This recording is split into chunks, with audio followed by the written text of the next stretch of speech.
one up.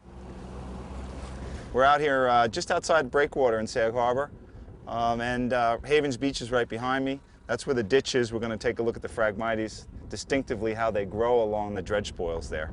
The outflow of that ditch is very close to the swimming beach at Havens Beach, and a lot of kids swim there. The town has been concerned about it for a number of years. Studies have been done, but the funding hasn't been allocated, and there's been some problems, so that the program is really shut down at this point. We're hoping to revitalize it. And when you take a look at the ditch, you'll see the way the phragmites are growing along it. It's a real indicator of how they grow, how they colonize in disturbed areas. So we're going to head over there now.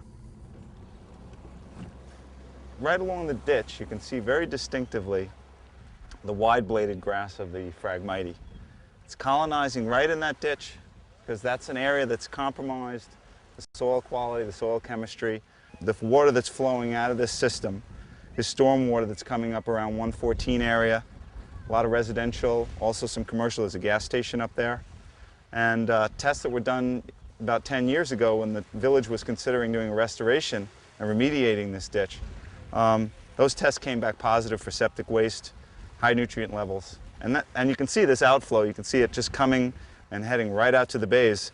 Very little resident time for the water. That means that the fresh water that's in the system has very little time in the system for any biofiltration or any benefits that the system may offer before it enters into the bay. This water is basically a straight shot. Storm water, road wash, and other possible pollutants coming straight from the upland areas directly to the bay. And that's what the development has done in this area, and it's affecting our ecology, our eelgrass beds, the clamming, the musseling, the fishing, and everything in this area. Perfect type of scenario. If you see this kind of condition, you know that there's been a man-made disturbance here, and that phragmites are the first ones to come in, and they basically exclude all the other native plants. Right up on the other side of the culvert, we found it. Big stand of Phragmites australis. You can see it runs all the way up to the road there. It's distinctively following the ditch.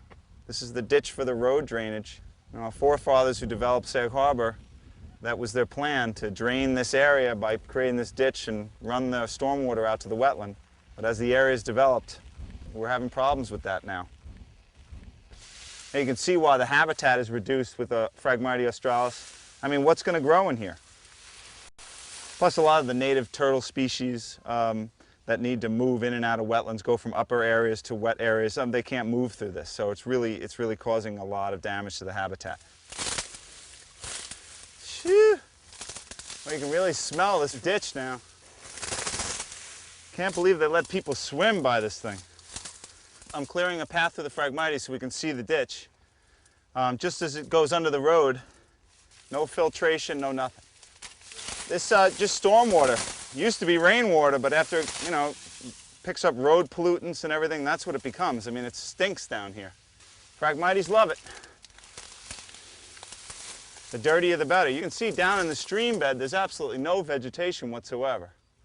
I think that nutrient levels must be so high in this area that really nothing is growing. We're standing just upland of that drainage ditch over there at the beach. This is the water source for that drainage ditch. It's a major convergence here. There's upland areas, residential neighborhoods, also Route 114 just above us. All these roads come to this four-way intersection. They've got a series of catch basins here. There are openings in the curbing. The design is very simple. It's the old school planning and engineering style. Very efficient. It was very cheap at the time. But at the time, they didn't have the level of development that we have now here in the Hamptons. More people using houses, more year-round residents, a lot more traffic. As you can see, the sand and the road wash during storm events comes right down into this area, goes right into these drains and directly into the bay.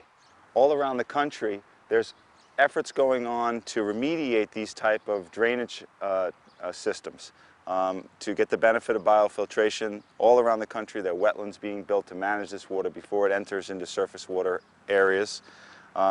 Here in the Hamptons, we have the Peconic Estuary Program. They actually dig up these dry wells, they create catch basins for them, large sediment retention areas, redesign these systems completely in order to keep the sediments and the contaminants in dry well areas rather than having them flow out into the bays.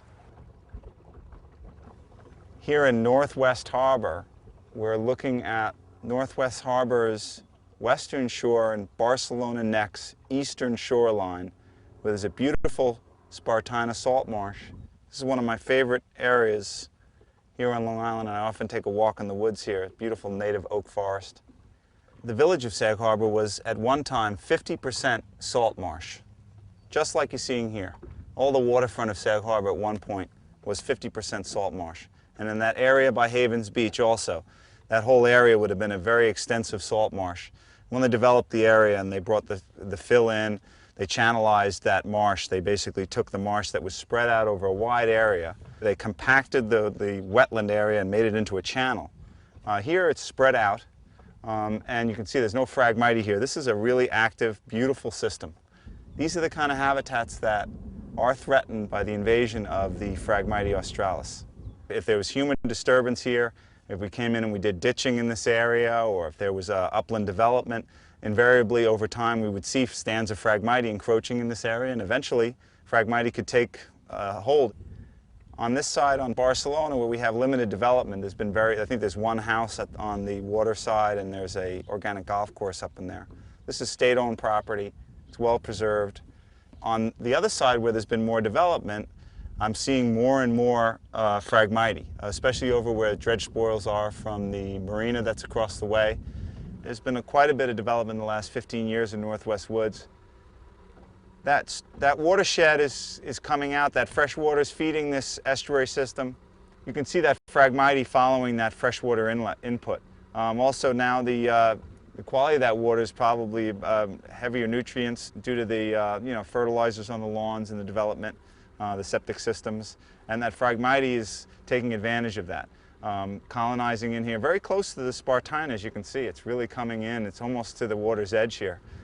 Every year I come here and I see a little bit more Phragmite, and I know that Northwest has been developing and this area hasn't been. So it tells a real story about how the Phragmite is following us as we develop the east end of Long Island, and how it's excluding the native species, and of course the fowl and the turtles and the amphibians and all the animals that colonize and need this type of estuary habitat to survive.